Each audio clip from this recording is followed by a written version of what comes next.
प्रेम अपने आप को बहुत खुशकिस्मत मानता था क्योंकि उसको बहुत अच्छी पत्नी जो मिली थी। प्रेम की पत्नी अर्शी और उसकी माँ की बहुत ही अच्छी बनती थी। दोनों माँ बेटी की तरह रहती थी। बहू अपनी सास से बिल्कुल बेटी जैसा ही बर्ताव करती थी। बेटी की तरह रूठ जाती थी और जीत करके अपनी बात मनवा लेती थी। प्रेम एक लौता लड़का था।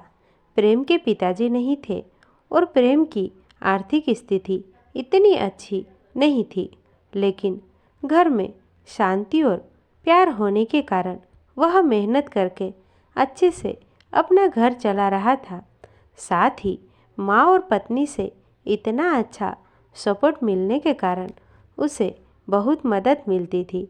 बहू और सास की इस जोड़ी की चर्चा अब मोहल्ले रिश्तेदारों में भी होने लगी थी। इनकी मिसाल दी जाने लगी थी, लेकिन कुछ लोग जलते भी थे। कुछ कहते कि यह सब शुरुआत में होता है, थोड़ा समय हो जाने पर सारा प्यार खत्म हो जाएगा और बहू अपने रास्ते और सास अपने रास्ते। सब कुछ अच्छा ही चल रहा था, लेकिन एक सुबह प्रेम की माँ प्रेम को जोर से चिल्लाकर उसके कमरे से बाहर बुलाती है।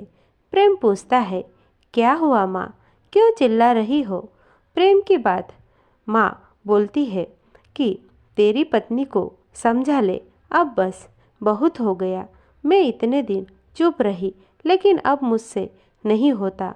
वो हर बात में मुझसे जीत करती है। माँ ने शायद ही इतनी ज़ोर से आज तक नहीं चिल्लाया होगा।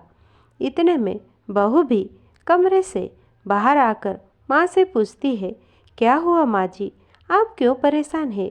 माँ कहती है, तू चुप कर, मुझे तुझसे बात नहीं करनी है। बहू कहती है, क्या हुआ, मुझसे कुछ गलती हुई है क्या? माँ बोलती है कि तू अपना यह नाटक बंद कर और मुझे अब तेरे साथ नहीं रहना है। माँ कहती है, बेटा तू मुझे गांव छोड़ा। बेटा बोलता है, वहाँ कौन है और वहाँ क्या करोगी? माँ कहती है, वहाँ मेरा भाई है और अब मुझे बची हुई जिंदगी वहीं गुजारनी है। बहू बोलती है, माँ जी आप कैसी बातें कर रही है? इस उम्र में आप वहाँ क्या करेंगी और मामा जी के पास कितने दिनों तक रहेंगी? हमसे कुछ गलती हो गई है तो बताइए। माँ बोलती है, तू तो मुझसे बात मत कर। तेरी माँ मैं नहीं हूँ। तेरी माँ वो है जिसने तुझे जन्म दिया, पर तुझे कुछ सिखा नहीं पाई। बहू को थोड़ा बुरा लगा। माँ जी आप क्या कुछ भी बोल रही है? आपकी तबीयत ठीक है? बेटा बोलता है, माँ तुम आराम करो, हम शाम को बात करेंगे। माँ एकदम जीत पर अड़ जाती है, मुझे अभी गांव छोड़कर आ, अब मुझे यहाँ नहीं रहना। प्रेम और उसके पत्नी को कुछ समझ नहीं आता, लेकिन माँ जीत पर अड़ी रहती है तो प्रेम को उनकी बात मानना पड़ती है और उन्हें गांव छोड़कर आना पड़ता है। घर आकर फिर वो अपनी पत्नी से बात करता है और उसे पूछता है कि तुमने उन्हें कुछ कहा क्या जो बात इतनी बिगड़ गई? तब अर्शी बोलती है, इस उम्र में अक्सर यह होता, चिड़चिड़ापन आ जाता है। हम 2 दिन बाद माँ जी को वापस ले आएंगे, आप चिंता मत करें। 2 दिन बाद फिर बेटा और बहू दोनों गांव जाते हैं। बहू को देखते ही माँ फिर से चिढ़ जाती है, कहती है, तेरी हिम्मत कैसे हुई मेरे सामने आने की? मैं मर जाऊं तब भी तू मेरे पास मत आना, मुझे हाथ मत लगाना। बहू को यह सुनकर जोर से रोना आ जाता है। वो रोते हुए कहती है कि आप यह क्या अनाप शनाप बोले जा रही हैं? मैंने ऐसा क्या कर दिया जो आप इस तरह नाराज हो गई? माँ जी वहाँ से उठकर कमरे में चली जाती है और दरवाज़ा अंदर से बंद कर लेती है। मामा जी भी उन्हें समझाते हैं, लेकिन वो नहीं मानती।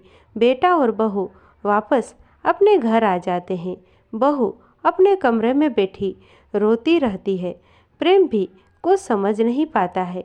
माँ जी को गए अब 15 दिन हो गए। इतने दिन तक उनसे दूर ना बेटा रहा न बहू। प्रेम की पत्नी उन्हें फिर गांव जाने को कहती है और कहती है जैसा मैं बोलूँ वैसा वहाँ जाकर कहना।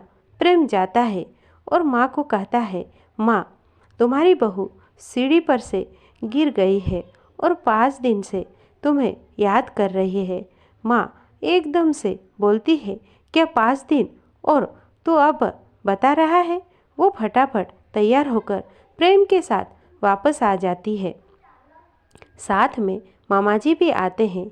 माँ घर पहुंचकर जोर से पुकारते हुए दरवाजे से आती है, बहू बहू, और बहू के कमरे में जाकर बिस्तर पर सोई बहू के गले लग जाती है और रोने लगती है। बहू भी माँ जी से मिलकर रोती है। फिर बहू कहती है, जब आप इतना प्यार करती हैं तो वहाँ क्यों बैठी है? 15 दिन से माँ जी कहती है तुमने झूठ बोलकर मुझे बुलाया। हाँ, पर पहले यह बताओ आप ऐसा बर्ताव क्यों कर रही थी? आपको मेरी कसम। माँ जी बहू के फिर गले लगती है और कहती है, बेटा उस दिन जब मैं मंदिर से आई तो मैंने तुम्हारी और प्रेम की बातें सुन ली। तुम बोल रही थी कि अभी हम संतान नहीं कर सकते क्योंकि उसकी ठीक से परवरिश नहीं कर पाएंगे। मैं तुम दोनों पर बोझ बन गई। मेरी वजह से तुम न जाने कितनी चीज़ों से समझौता कर रहे हो, इसलिए मैंने यह नाटक किया ताकि तुम दोनों यहाँ रहो और अपनी ज़िंदगी और अपने सपने और अपने बच्चे को इस दुनिया में ला सको। मैं अब कितनी दिन रहूँगी? बहू और प्रेम दोनों भी माँ जी की बातें सुनकर रोने लगे। बहू बोलती है, अगर आप दोबारा ऐसा करेंगी तो हम कभी अपनी संतान नहीं करेंगे। आप हम पर बोझ नहीं है माँ जी। एक बात बताइए, क्या आपको हम बोझ लगते हैं? जब कोई माँ अपनी संतान को बोझ नहीं समझती तो फिर बेटे और बहू कैसे ऐसा सोच सकते हैं? और जो ऐसा सोचे वो अच्छा इंसान नहीं। प्रेम कहता है, माँ अब तुम भी यहीं रहोगी और समय आने पर दादी भी बनोगी। पुराना परिवार तोड़कर नया परिवार नहीं बनता, सबको साथ लेकर बनता है। साथ रहेंगे तो सब अच्छा होगा। फिर माँ जी वही अपने बेटा और बहू के साथ फिर रहने लगी।